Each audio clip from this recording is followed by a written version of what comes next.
Our God is great. And the greatness of our God is a great mystery by itself. Ang Panginoon na lumikha sa ating lahat, lumikha sa buong kapaligiran natin, ay ninais niyang maranasan ang lahat ng kanyang nilikha sa pamamagitan ng tao. That God who is Spirit will experience the material world and the material life that He created through people. Kaya binigay niya ang kanyang Espiritu, pinasama ito sa alabok, at pinagsama niya sa tao ang Espiritu ng Diyos at ang material creation of God. At dahil dyan, maraming karanasan ang naging posible. Without polarity, without extremes, there can be no real experience.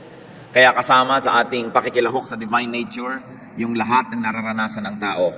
At nais din ng Panginoon through us to be able to fully appreciate all the things that the senses can understand. Isa dito ay happiness. At ang extreme nito, of course, ecstasy. Happiness and ecstasy, and on the other end, loneliness and very deep sorrow. Bagamat pinapayagan ng Diyos na tayo makaranas sa mga lungkot, ito'y para lang lalo nating ma-appreciate ang saya so that we can have a reference point. Pinapayagan ng Diyos na makaranas tayo ng panghihina para lalo nating maipagdiwang ang kalakasan. Nakakaranas tayo ng karukhaan at kahirapan para maipagpasalamat natin ang kariwasaan. Subalit ang pagpaparanas sa mga hirap, lungkot, dusa, dapat para lang tayo magkaroon ng reference point. Hindi para tayo dun mamalagi, dun magtira at masira tayo ng mga ganong mga karanasan. Sa kabila ng magandang intensyon ng Panginoon para sa atin, marami pa rin ang dahil sa ating mga sariling kahinaan, kumisan dahil sa kasalanan o pagkalito, kumisan dahil sa kakulangan ng pag-unawa ng hiwaga ng Diyos, doon tayo nabubuhay sa kabilang extreme, sa lungkot, sa hirap, sa takot, samantalang dapat paminsan-minsan lang nating nararanasan para payamanin ang ating diwa. So loneliness and depression had almost become an epidemic. Napakaraming tao na mas malungkot kaysa masaya. Mas maraming araw ang nalulungkot kaysa nasasayahan, o kaya kung hindi man nalulungkot, at least hindi masaya. Sabi sa Panginoong Hesus sa John 10:10, I came that they may have life and have it abundantly, have it to the full. Needless to repeat, and needless to say, all the negative so-called extremes of life are only there for us to appreciate the positive. Pero bakit maraming kalungkutan at maraming gusto pang magpakamatay? Sa ating pag-aaral ngayon ng buhay at kabanata ng buhay ng isang napakadakilang propeta, sisikapin nating unawain ang hiwaga ng kalungkutan. At sa pagsisikap nating unawain ito'y maaaring malutas natin ang mga pinagmumulan ng mga sarili nating lungkot o lungkot ng mga mahal natin sa buhay. Ama namin na Diyos ng kaligayahan, Diyos na mahiwaga at makapangyarihan, dalhin mo po kami sa iyong presensya. Buhayin mo ang Espiritu mo na nakatira sa aming katawan at na kami makiisa sa iyong Espiritu. Turuan niyo po kami, buksan ang aming mga spiritual eyes and ears so we can be fed in a spiritual way. Forgive us our sins, cleanse us all our iniquities, O God. Make us whole, enable us to partake of your divine nature. Allow us to be one with your Spirit through our Lord Jesus. Dalangin namin mangusap kayong may kapangyarihan. Ang hiwaga niyo, ipagkaloob niyong maunawaan namin, maging sa maliit na paraan sa sandaling ito, at nang madagdagan ang aming pagiging kawangis at kamukha ninyo. Allow us to grow in your image so that we can change and transform to become more and more like you. Father, speak in power and authority, in splendor and majesty, yet speak to us in simple terms so we can digest and understand and benefit from your word. Lead us, be our speaker, protect us from lies and falsehood, preserve our health, strengthen our bodies, sharpen our minds. We like to receive blessings from you. As we bring you offerings and thanksgiving and gratitude, O God, let your blessings abound in our hearts right now. We seek you in the name of your Son, our Lord and Savior, Jesus Christ. 1 Kings 19 verse 4. He, meaning the prophet Elijah, came to a broom tree, sat down under it, and prayed that he might die. I have had enough, Lord, he said. Take my life. I am no better than my ancestors. Isang napakadakilang lalaki, napakadakilang propeta, dumating sa puntong gusto niyang mamatay. How come a great prophet got so unhappy, so sad and so depressed that he wanted to die? Parang hindi mo inaasahan yan sa isang propeta, pero kung hindi natin inaasahan, mayroong pagkakamali ang paningin natin sa mga hinirang at mga instrumento ng Diyos. Ang mga dakilang mga instrumento ng Diyos, mga tagapagturo, mga propeta, mga dinadaluyan ng kanyang espiritu upang maging blessing sa iba, ay hindi exempt, hindi puwera sa mga lungkot, sa mga hirap, sa mga kuminsan ay takot.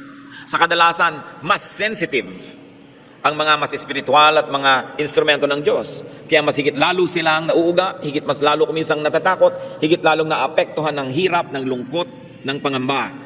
Sapagkat sa mamamagitan ng kanilang sensitibong espiritu, natuturuan sila ng Diyos na maging mahusay na mga pastol, mga tagapangaral at tagaturo dahil nararanasan nila higit kanino man ang mga problema ng tao. Kaya hindi dapat paghanapan ang ating mga spiritual leaders to be supermen and superwomen as if they were exempted from the ravages of life. But in fact, they are even more sensitive. The Spirit that it is in the Lord sensitized them even more so they could be relevant and they could be kind and they could be good teachers. Ano naman ang maituturo ng walang pakiramdam at manhid?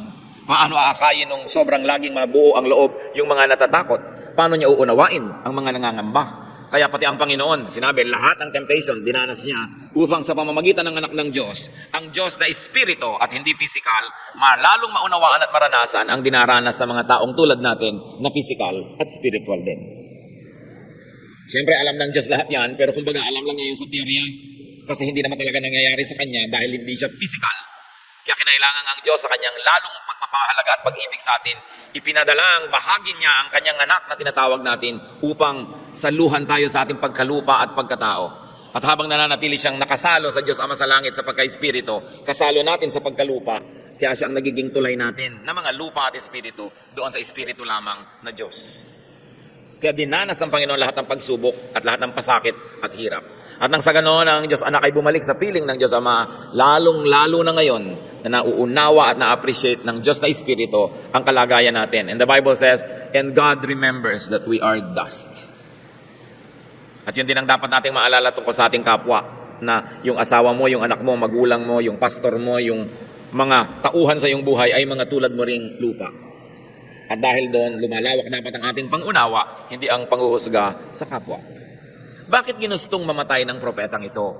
Samantalang napakamakapangyarihan niya, siya ay nakikisalo sa banal, kabanalan at luwalhati ng Diyos. He was a partaker of the divine nature. But why did he want to die? What factors caused such unhappiness to the point that a great man of God would die? Ang background po nito ay may napakalaking giyera. Giyerang relihiyoso. It was a religious war. May bagong reyna sa bayan ng Israel, si Jezebel, foreigner. May iba siyang sinasamba, si Baal. At dinala niya sa Israel ang daan-daan ng mga pare at mga propeta ng kanyang relihiyon.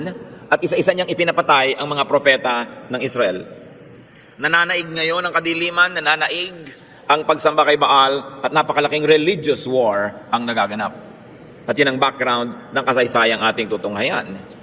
Nung humarap ang propeta sa hari na asawa ni Jezebel, kamping-kampi na ang hari sa kanyang asawa. At nabulag na siya sapagkat siya ay sumusuporta na sa bagong relihiyon na ito, sa pagan religion at sa pagsamba kay Baal. 1 Kings 18:16 to 19. King Ahab went to meet Elijah. When he saw Elijah, he said to him, "Is that you, you troubler of Israel?" Ikaw ba yan, panggulo ng bayan? Sabi ng hari. "I have not made trouble for Israel," Elijah replied.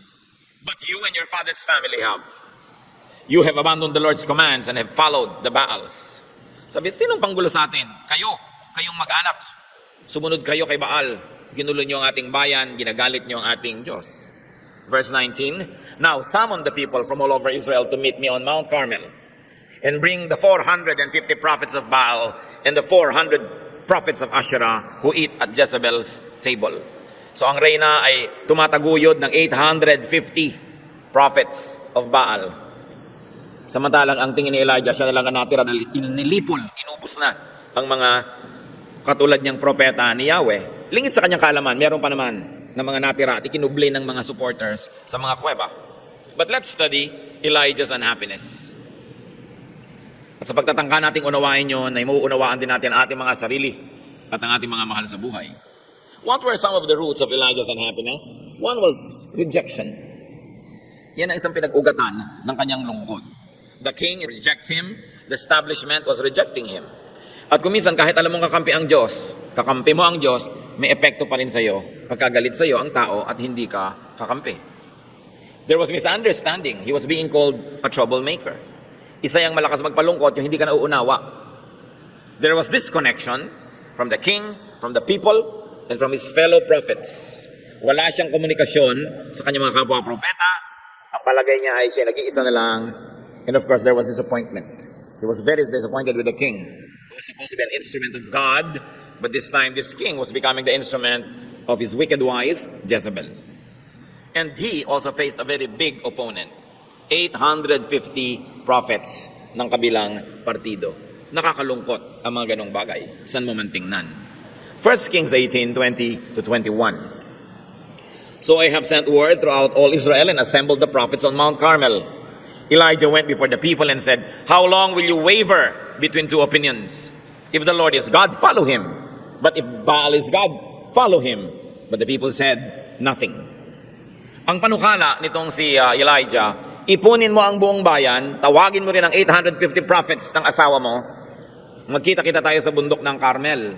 Ito isang banal na lugar kung saan napakaraming himala ang naganap at ngayon magkakaroon ng malaking showdown, magkakaroon ng paligsahan. At inipon nga ng hari ang mga tao. At sabi nitong propeta, ano ba kayo? Parang wala kayong pagkakakilala sa ating Diyos. Kung si Yahweh ay Diyos, kung ating Panginoon Diyos ay Diyos, siya ang sambahin nyo. Ngayon, kung si Baal ang Diyos, siya ang sambahin nyo. Pero hindi pwedeng pareho.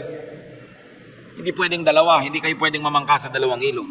Yung mga tao naman, walang kakibu-kibu. So Elijah faced silence. He probably thought it was indifference and indecision of those around. Again, he suffered disconnection. The people were not responding. Walang kakibu-kibu. Nakakalungkot din yun. Dati pag nagsasalita ang propeta, enthusiastic ang response sa mga tao. Ngayon walang kakibu-kibo. Palibhasa, takot kay Jezebel. Natatakot sila. 1 Kings 18:22-24. Then Elijah said to them, I am the only one of the Lord's prophets left. But Baal has 450 prophets. Of course, malalaman natin later na hindi naman pala precise yung akala na yon ni Elijah. Prophets are not all-knowing. They can also have some details taken wrongly, Diyos lang ang perfect, not even the prophets, not even the apostles, not even those who were close to Jesus. Kaya kumisan may sinasabi sila, may itinuturo sila, susuriin mo rin kasi Diyos lang hindi nagkakamali. Kahit mga propeta, pwedeng may mali. Sunod ka pala ng sunod dahil propeta yon, mali pala. Kaya dapat alam mo lahat or karamihan ng katuruan para malaman mo kung alin yung, mali ito, hindi naman talaga siya nag-iisa. May daan-daan pa na nagtatago sa kuweba. But meanwhile, we are analyzing what made him so sad. And one of that was he thought he was alone. Rightly or wrongly, he thought he was alone. Verse 23, get 2 bulls for us. Let them choose one for themselves, and let them cut it into pieces and put it on the wood, but not set fire to it. I will prepare the other bull and put it on the wood, but not set fire to it. So ano ngayon ang gagawin nila? Magkakaroon sila ng paghahandog, ng offering. At ang offering nila ay mga bulls, mga malalaking baka. At ang sabi nitong propeta, mauna na kayo, total marami kayo, kumuha kayo ng 2 baka, isa sa inyo, isa sa akin. Katayin ninyo, pagputol-putulin nyo according to the requirement of the offering, kasi yun, susunugin dapat yun Ipapatong yun sa kahoy, sisindihan yung kahoy, masusunog yun, offering. Sabi, mauna na kayong gumawa niyan. Pero ihanda nyo lang lahat, katayin nyo ang baka, putol-putulin, ipatong ninyo sa panggatong, pero huwag nyo sisindihan ang kahoy. Verse 24, then you call on the name of your God, and I will call on the name of the Lord. The God who answers by fire, He is God. Then all the people said, what you say is good. Sabi sige, itong hamon. Ihain ninyo yung inyong baka, tapos huwag niyong sisindihan ng kahoy. Tumawag kayo sa Diyos nyo. Pag biglang may umapoy, galing sa kung saan, di Diyos nyo ay Diyos. Kung sinong Diyos ang sumagot, at maglalagay ng apoy dyan, nang hindi tayo ang naglalagay, then siya ang Diyos. At tuwan-tuwa naman ng mga tao, wow, magandang boxing ito. At ringside ang buong bayan, manonood sila. But up to that point, what was Elijah's social standing? It was that of aloneness. He was alone. Parang siya lang laban sa buong bayan, laban sa daan-daang mga propeta ng kalaban, at laban sa hari at sa reyna. So there was a disconnection, and a showdown was about to happen. Talagang suspenseful ang event na ito. So, naghanda sila. 1 Kings 18:25-29. Elijah said to the prophets of Baal, choose one of the bulls and prepare it first. Sige, mauna na kayo, partida. Since there are so many of you, call on the name of your God, but do not light the fire. So they took the bull given them and prepared it. Then they called on the name of Baal from morning till noon and said, O Baal, answer us. They shouted. But there was no response. No one answered. And they danced around the altar they had made. So naagawa na nila. Umagang-umaga pa lang, nagsimula na to. Nagsasayaw na sila, nagtutugtog na sila, nagtatawag na sila kay Baal. Inabot na ng tanghaling tapat, uminit na lang at lahat. Wala pang nangyayari. Verse 27. At noon, Elijah began to taunt them. Shout louder, he said. Surely he is a god. Perhaps he's in deep sleep, or in deep thought, or busy, or traveling. Maybe he's sleeping and must be awakened. So they shouted louder and slashed themselves with swords and spears, as was their custom, until their blood flowed. Sabi ni Elijah, oh, lakasan nyo pa! Baka tulog! Baka nagbabiyahe! Baka pagod! Sige pa, lakasan pa! Lalo namang nilakasan nga nitong mga sumasayaw. Hanggang hiniwa-hiwa nila ang kanilang sarili para lumabas ang dugo nila na paraan nila sa pagtawag ng atensyon ng Diyos nila. Dahil pinaniniwalaan nila na gusto ng Diyos silang nakakaamoy ng sariwang dugo. So, tingmak na sila ng dugo at nabasa na yung lupa. Wala pa. Verse 29, midday passed, and they continued their frantic prophesying until the time for the evening sacrifice. Maghapon na to. Didilim na, oras na para sa tunay na oras ng pagbibigay ng mga handog sa Diyos ng Israel. But there was no response, no one answered, no one paid attention. Anong nararanasan dito ni Elijah? He experienced strife. Siyempre may contest. And there was grave intensity. And at this point, he could have already been experiencing fatigue. Maghapon na yan, may magdamag pang nakaraan nung kahapon, so pagod na siya, may contest, lahat yan nakaka-contribute sa naging kalagayan niya na sobrang kalungkutan later. 1 Kings 18:30-35. Then Elijah said to all the people, come here to me. They came to him and he repaired the altar of the Lord which was in ruins. Doon niya niyaya ang mga ito sapagkat nandun sa Mount Carmel, yung dambana ng Diyos, nagiba-giba na, nilulumot na, guho-guho dahil matagal nang walang nag-o-offering, walang nagre-repair, walang nag-aayos. Elijah took 12 stones, one for each of the tribes descended from Jacob, to whom the word of the Lord had come, saying, your name shall be Israel. With the stones he built an altar in the name of the Lord, and he dug a trench around it, large enough to hold 2 seahs of seed. He arranged the wood, cut the bull into pieces, and laid it on the wood. Then he said to them, fill 4 large jars with water, and put it on the offering and on the wood. Do it again, he said, and they did it again. Do it a third time, he ordered, and they did it a third time. The water ran down around the altar and even filled the trench. It's very cinematic. Very dramatic. Habang ang lahat ay nanonood at naglalagay ng mga band-aid sa mga sugat nila, itong mga nabigong mga propetang hiwa-hiwa ang katawan at nagdugo ay wala namang sumagot. Eto ngayon siya, dahan-dahan niyang nirepair yung altar na bato. Mga patong-patong na bato lang naman yun eh. Kumuha siya ng mga 12 malalaking bato, pinagtumpok-tumpok. Naghukay siya ng parang kanal sa paligid ng altar niyang binuo. At sabi niya, at nagsibak siya ng kahoy, ipinatong niya sa bato, inayos, at pinutol-putol niya yung baka, inilagay sa ibabaw ng kahoy. At pagkatapos ng sabi, umigib kayo ng tubig, damihan ninyo. Buhusan ninyo itong karne. Buhusan niyo rin yung kahoy, buhusan niyo rin yung bato sa ilalim ng kahoy, at ginawa nila yon hanggang umapaw ang tubig dun sa kanal na ginawa niya sa paligid. Parang merong moat. Sabi niya, puno na, gawin niyo pa uli. Inulit, pangatlong ulit, basang-basa ang lahat. No? Because there were 13 quarts of water that were used. So Elijah went through hard work. Mahirap yata siya gumawa lahat, mag-isa pa. At performance level ito. Nakakapagod yan. So pagod na siya. Again, there's the issue of fatigue. 1 Kings 18:36-37. At the time of sacrifice, the prophet Elijah stepped forward and prayed. O Lord God, God of Abraham, Isaac, and Israel, let it be known today that you are God in Israel, and that I am your servant and have done all these things at your command. Answer me, O Lord, answer me, so these people will know that you, O Lord, are God, and that you are turning their hearts back again. So there was tremendous pressure. Nag-fail na yung kabilang bahagi, yung kabilang partido, siya na lang ngayon ang under test.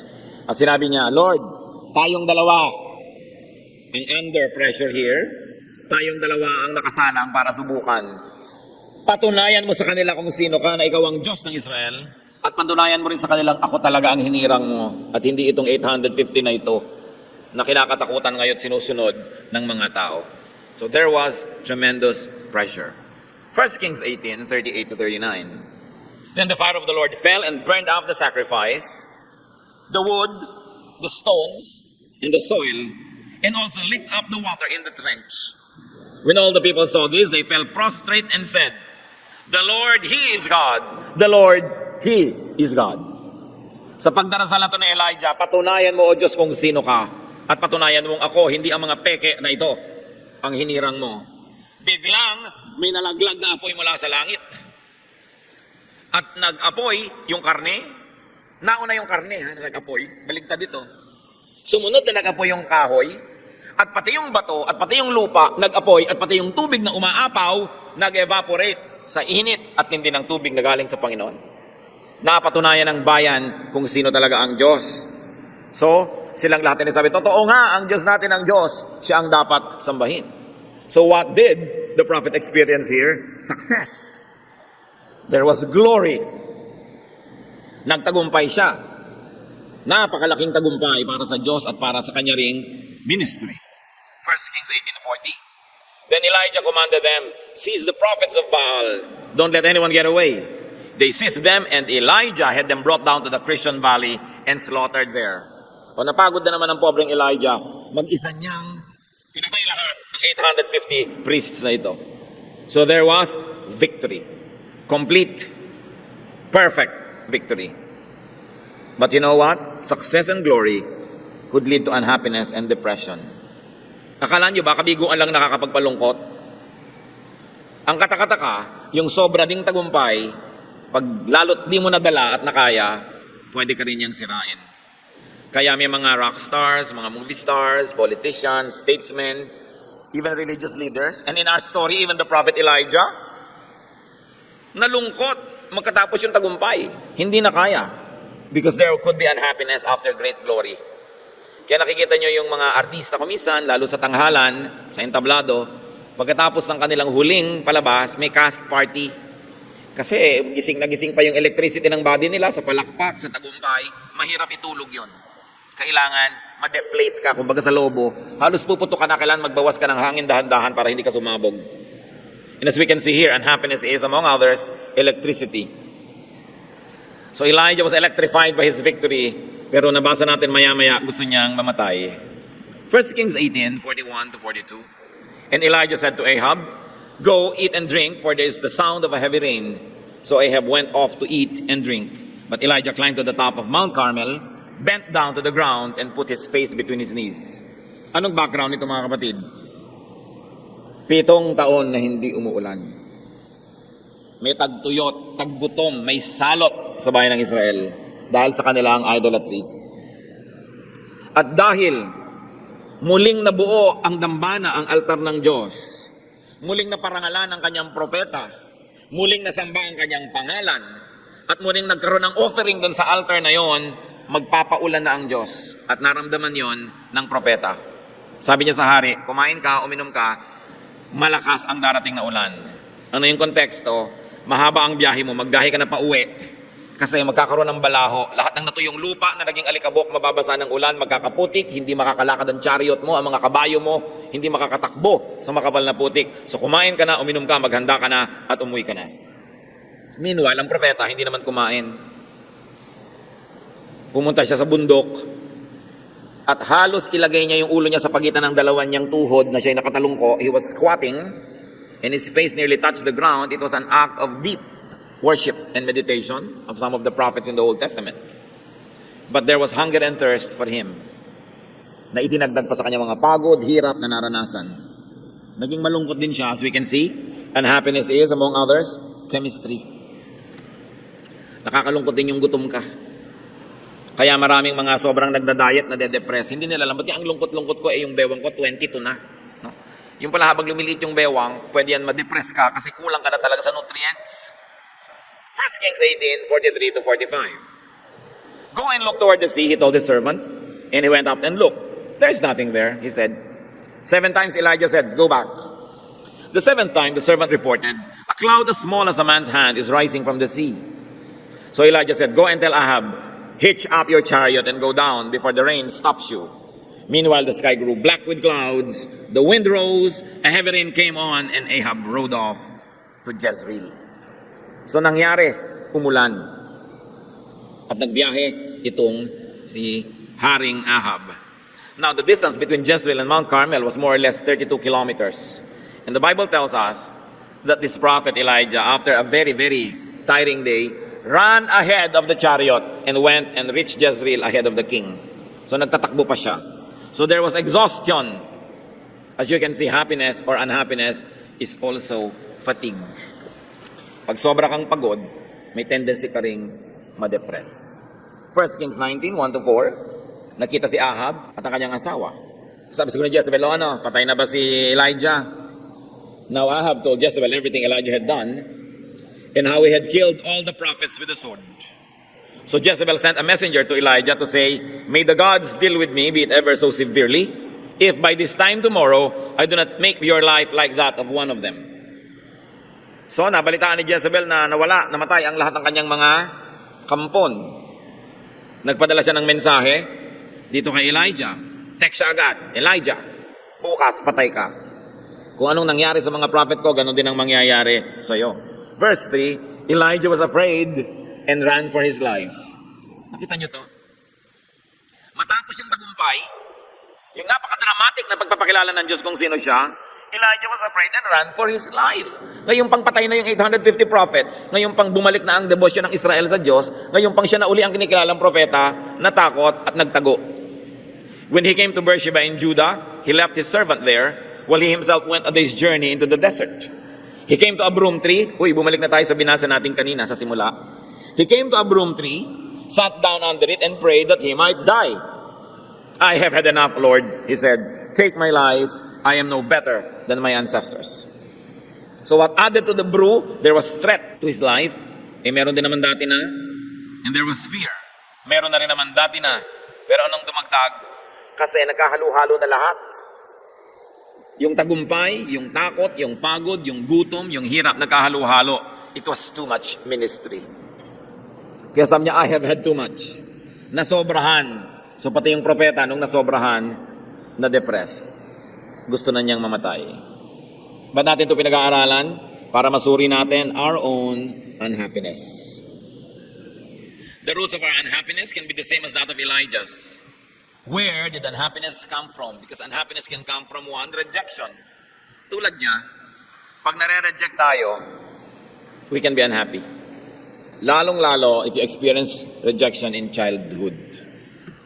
Lalong-lalo kung ang isang babae became pregnant out of wedlock, nire-reject kumisan ng mga lola at lola niya na mga kamag-anak, paabot mo yan, ipalaglag mo yan, etc. etc. So nararamdaman ng bata at kung minsan nagkakaroon yun ng psychological effect sa kanya hanggang pagtanda. Kung tayo ay nakaranas ng rejection, ganun man o lighter ways, parang may mas maganda kang kapatid, parang siya yung paborito, parang may mas matalino kang kapatid o pinsan, siya lagi napupuri. Kung tayo ay nakaranas ng rejection, you know what you do? You can no longer change your past, but you can change your heart about it. You can change your outlook. Get over it. Tapusin niyo na yon. And the best way to get over it is to forgive people who rejected you. Sapagkat pag hindi niyo pinatawad lahat yung mga tumanggi, hindi gumusto, umayaw sa inyo noon, dala-dala niyo yung hapdi, yung kirot habang buhay.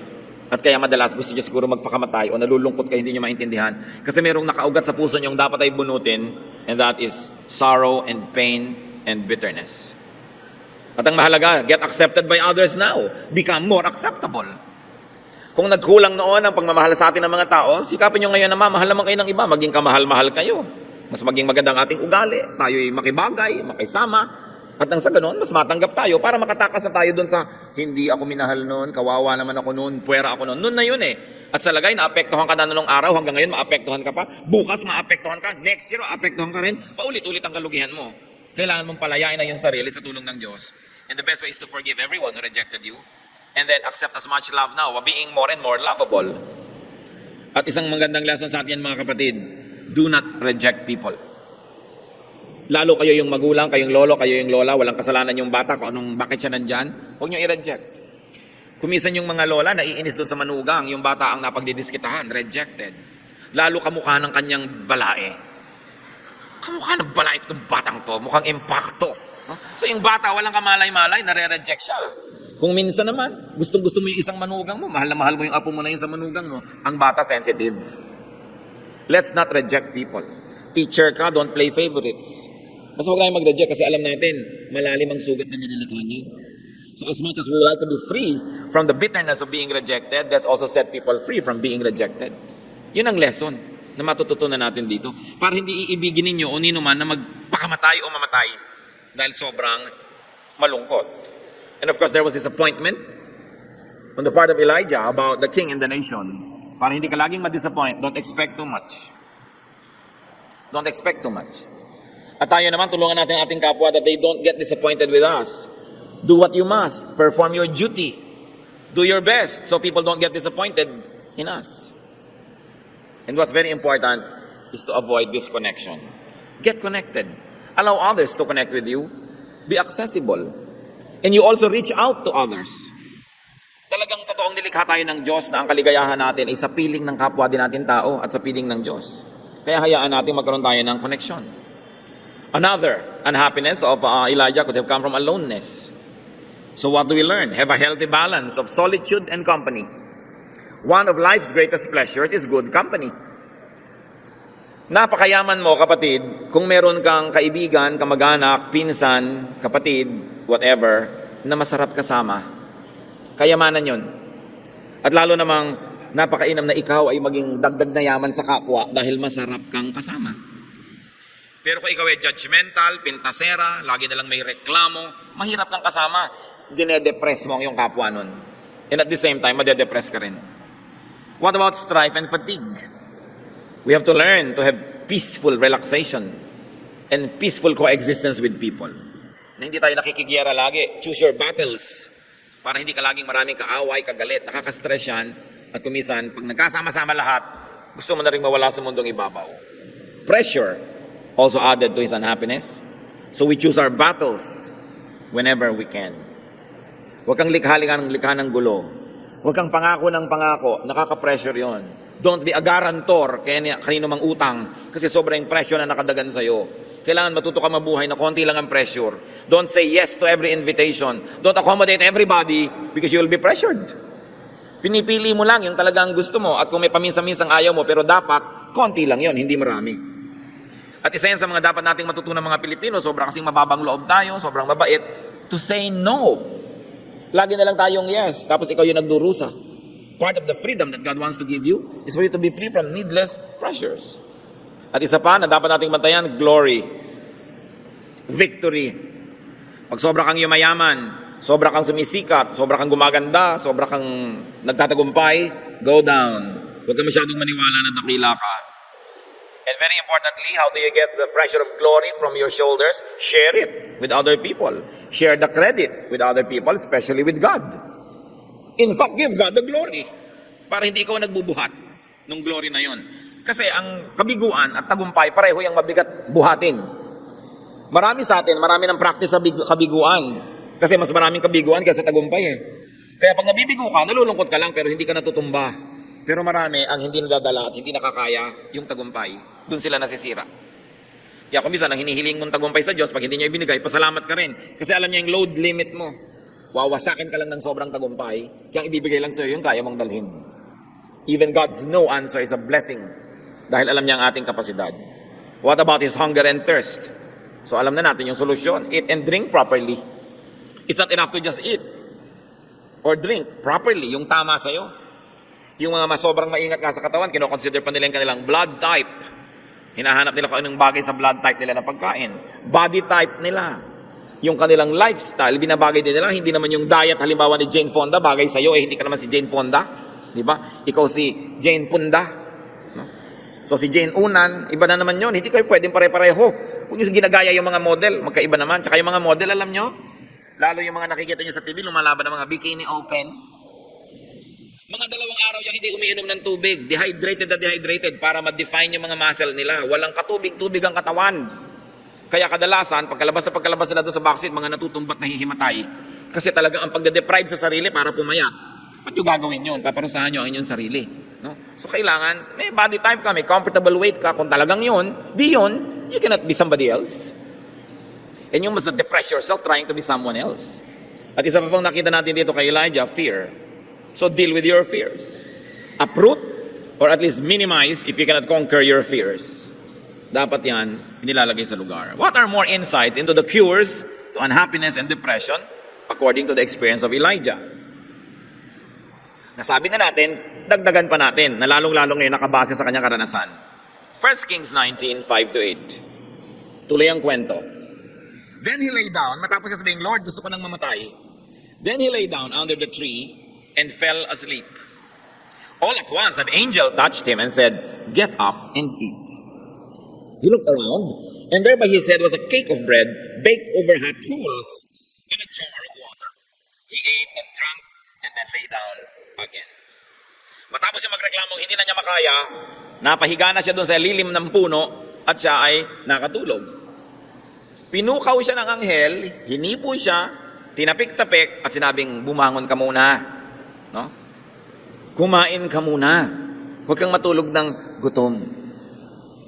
So pagtingin niya, may pagkabango-bango mga tinapay na talagang bagong bake sa kanyang ulunan at meron pang isang banga ng tubig. So bumangon siya, kinain niya, ininom at nahiga uli. Sa inyong mga tamad magluto, matutulog na lang ng gutom, learn this. Yung ayaw na magluto, ayaw na maghugas ng plato, itutulog na lang yung gutom, may pagkain naman. No? So learn from this. Baka marami kayong depression na galing dyan. Ito naman siya, hindi tamad, wala lang talaga siyang pagkain, kaya pinaghimalaan. Ngayon, kung meron kayo sa bahay nyo, hindi nyo kailangan ng himala. Verse 7, the angel of the Lord came back a second time and touched him and said, get up and eat, for the journey is too much for you. So he got up and ate and drank. Strengthened by that food, he traveled 40 days and 40 nights until he reached Horeb, the mountain of God. Ministry na naman. Balik na naman siya sa dati. Samantala kanina lang gustong mamatay. Gutom lang pala. Kaya siya sobrang na-depress. Kaya dapat i-balance natin yan. Pinag-aralan natin yung unhappiness. Tingnan natin yung kabaligtaran. Bakit siya na-revive? Because happiness is a tree. Kumisan parang maliit na detalye lang sa kwento. Naglakbay siya, iniwan niya yung katulong at naglakad pa siya mag-isa maghapon. Talagang gusto niya mapag-isa para walang makapigil sa kanya. Kaya alam niyo yung mga gusto ko magpakamatay, pag hindi ka dumating dito, magpapakamatay ako. Hindi magpapakamatay yun. Yung talaga magpapakamatay, wala siyang sinasabihan para maituloy niya ang balak niya. No? Paminsan-minsan, baka rin matuloy, kayo na makiramdam. No? Kung nag-iinarte lang, yung gustong kunwari magpapakamatay. Kung minsan, baka nga matuloy, so bahala kayo kung anong gagawin nyo. Pero nakikita nyo, yung talagang determined magpakamatay, walang sinasabihan yun. Ngayon, happiness is a tree, a shade, a comfort. Ano yan sa atin? Hindi naman lagi na lang literal na puno. Pag sobra na tayong stressed, malungkot, find your tree. Maybe it's a place. Maybe it's a condition. Maybe it's a vacation. Maybe it's a spa. No? Or a barber shop. Or shopping. Kung ano man yung tree. Nagbigay sa kanya yun ng ginhawa. No? And we should find trees in our lives. Sa katunayan, ang best tree, syempre, tao. Proverbs 17:17, a friend loves at all times, and a brother is born for adversity. Tiyakin nyo naman na kung marami kayong ipinupundar sa buhay, at least makapagpundar kayo ng mga kaibigan na talagang kapalagayang loob, nauunawa nyo at inuunawa kayo, yung pwede kanyang gisingin sa madaling araw at pwede mo rin siyang gisingin, pwede mo siyang abalahin at pwede ka rin niyang abalahin, tiyakin yung meron kayong ganun sa buhay. Kasi isang malaking kayamanan ang may ganun sa buhay. Job 6:14, the despairing man should have the devotion of his friends. Kasi si Job, nagdurusa, sabi ng mga kaibigan niya, siguro may kasalanan ka. Sabi niya, may kasalanan ako at wala, may atraso ako sa Diyos at wala, dahil nagdurusa ako, dapat kaibigan ko kayo. Unawain niyo ako, huwag niyo ako i-judge sa panahon na ito. Sabi niya, ang kailangan ko, yung devotion niyo, hindi yung judgment. So kung meron tayong mga non-judgmental friends, at lagi nating binabaliktad yan mga kapatid, gusto nating may kaibigan, magbigay din tayo ng friendship. Gusto nating may dumuunawa sa atin, magbigay din tayo ng pangunawa. Do to others as you would have them do to you, sabi ng Panginoong Jesus. Ang Diyos, 2 Corinthians 7:6, God comforts the downcast. So napakasarap na sa Diyos kasi silong. Pero siyempre maganda yung relasyon mo sa Kanya. Wala kang agam-agam, close kayo ng Diyos. Happiness is also rest and sleep. Nakita nyo na iba siya nung nakatulog. Ang bait nga ng Panginoon, Exodus 34:21, 6 days you shall labor but on the seventh day you shall rest. Even during the plowing season and harvest, you must rest. Kahit oras talaga ng trabaho, dapat may pahinga. So magpahinga tayo at payagan din natin ang ating kapwa na magpahinga. Huwag natin din laging pagurin. Mga anak, bigyan nyo ng pahinga ang inyong mga magulang, lalo sa gastos.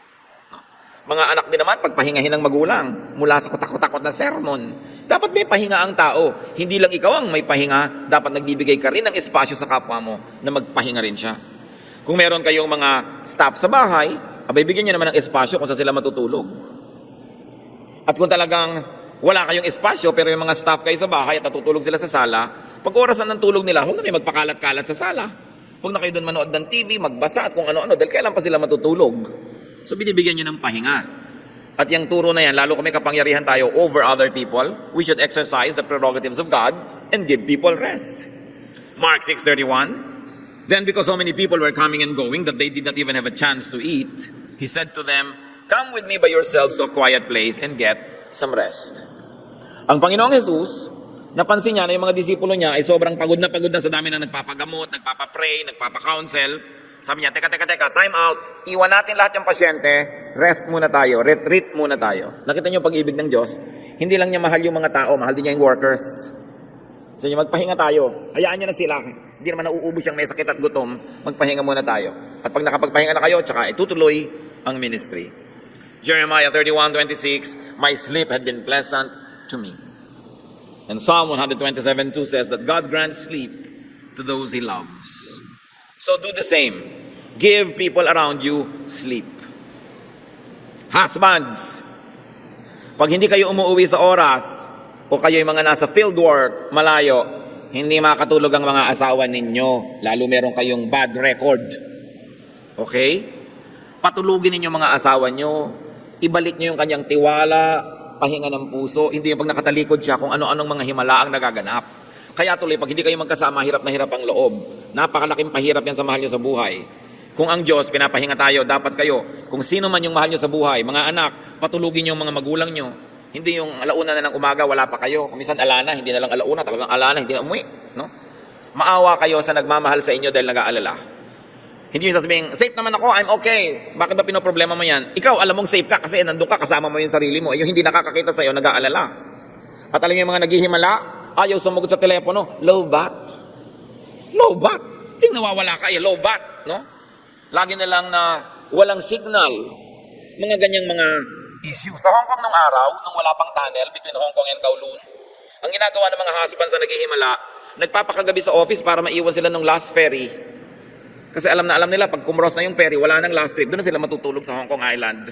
So ano mangyayari? Lahat ng himala nagagawa na nila. Yung naghihimala, laging may dahilan yan para mawala. Pag paulit-ulit yung mga lobat na yan, yung mga kung ano-ano, bumenta na yung mga ganyang gimmick. Pero ang point natin, pag may asawa kayo, may pananagutan kayo, dapat ang ibigay nyo sa kanyang regalo, mapayapa, matahimik ang loob, hindi nag-aalala. Napakahalaga yung pananagutan natin sa isa't isa. So you grant sleep to those you love. Hindi yung sila ay napupuy at kaiisip. Proverbs 3:24, when you lie down, you will not be afraid. When you lie down, your sleep will be sweet. So give your loved ones sweet sleep by not making them worry about you. Also, we have seen in the story that happiness is connection. First of all, with people. 2 Timothy 1:4, I long to see you so that I may be filled with joy. Talaga ang ligaya natin, pinakamalakas nang gagaling sa kapwa natin, lalo't mga mahal natin sa buhay. Kaya mga kapatid, sobrang malaking tragedy ang policy ng ating pamahalaan to export people as overseas Filipino workers. Nakakatulong pansamantala. Naiibsan ang hirap pansamantala, pero ang social cost ng paghihiwalay. Yung pagkakalayo-layo, lalo nag-immigrate na forever, yung mga mahal mo sa buhay. Nagpapalaki ka ng anak, nagpapalaki ka ng mga pamangkin, mahal sa buhay, thinking makakasama mo hanggang ikailibing, yung pala hindi ganun ang mangyayari. Dahil sa hirap ng buhay, nagkakahiwa-hiwalay tayo. Kaya napakalaki ng pananagutan ng ating mga politiko na nagpapaandar ng gobyerno.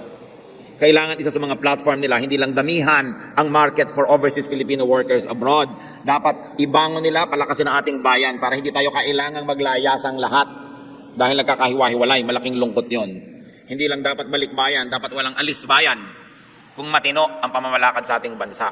Ayaw nyo ba na magkaroon kayo ng mga katulong na Amerikano sa bahay? Ha? Yung iyaya mo, British, may accent, no? Ayaw mo ba na ang hardinero mo Hapon dahil gumagawa ng Japanese garden? Tayo na lang ba lagi gagawa nun? Bagamat hindi naman yun masama. Kadakilaan nga. Pero hindi dapat policy pang matagalan yan because of the tragedy of separation. Ang sarap na kasama mo sa buhay ang yung mga minamahal. Kaya huwag kayong laging humahanga sa mga politiko na nagpaparami ng market for Filipinos abroad. Dapat gumawa sila ng market dito. Dapat ang mga tao hindi na aalis para lang mabuhay.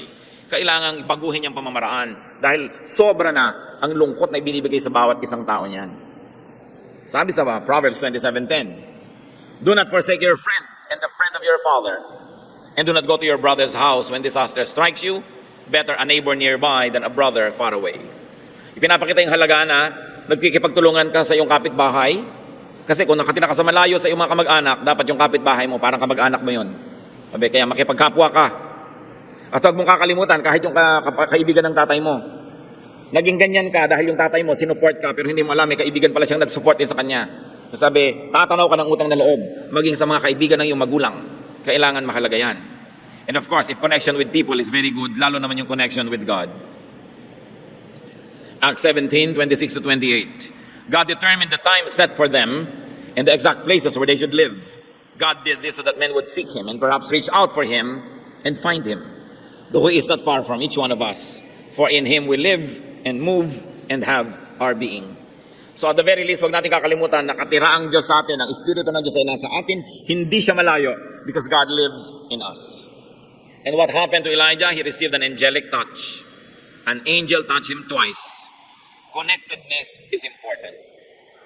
So we touch people, we allow people to touch us, and very importantly, we touch God and we allow God to touch us. Luke 5:13, Jesus reached out His hand and touched the man. "I am willing," He said, "be clean." And immediately the leprosy left him.